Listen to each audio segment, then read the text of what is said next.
harus kita hunjamkan di dalam hati, bukan dalam pengertian kita memaksakan kepada anaknya. Tadi yang ketiga Lupa. Bagaimana kita terus tidak give up mengajarkan mendidik anak kita.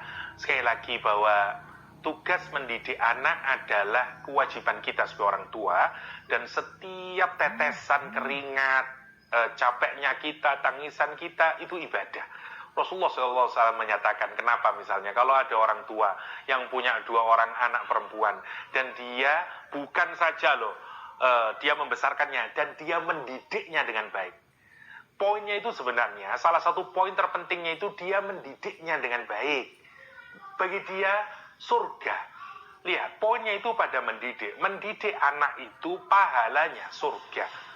Kenapa? Karena mendidik itu tidak mudah. Ada air mata, ada tangisan, ada capek dan segala macamnya. Lah, kita ini yang harus membuat kita ini istiqomah dalam mendidik adalah sadari itu, bahwa mendidik ini tugas amanah yang diberikan Allah kepada kita. Jangan juga berorientasi hasil terlalu dikedepankan. Karena sekali lagi, kita ini hanya berusaha. Yang menjadikan anak kita soleh atau tidak soleh itu ujungnya adalah Allah SWT.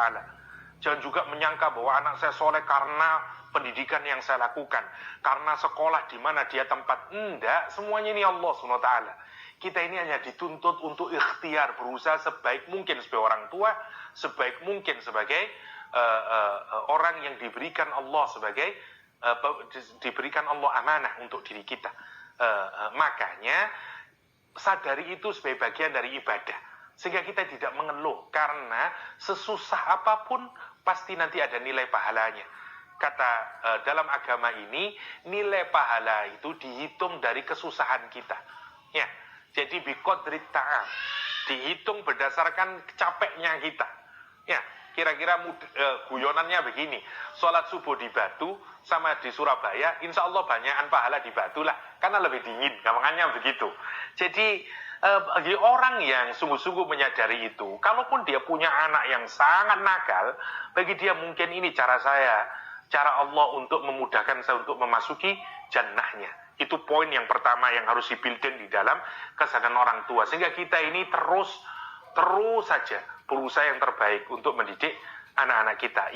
Yang kedua adalah sadari bahwa hasil pendidikan itu adalah haknya Allah Subhanahu wa taala. Kita ini hanya berusaha menjadikan anak kita soleh atau enggak, itu anugerah dari Allah Subhanahu wa taala. Apa kata Al-Qur'an? Fasayarallahu i'malu fasayarallahu amalakum. Udah amal saja, Allah melihat amal kalian. Rasul menyaksikan amal kalian. Orang-orang mukmin melihat amal kalian. Kira-kira demikian.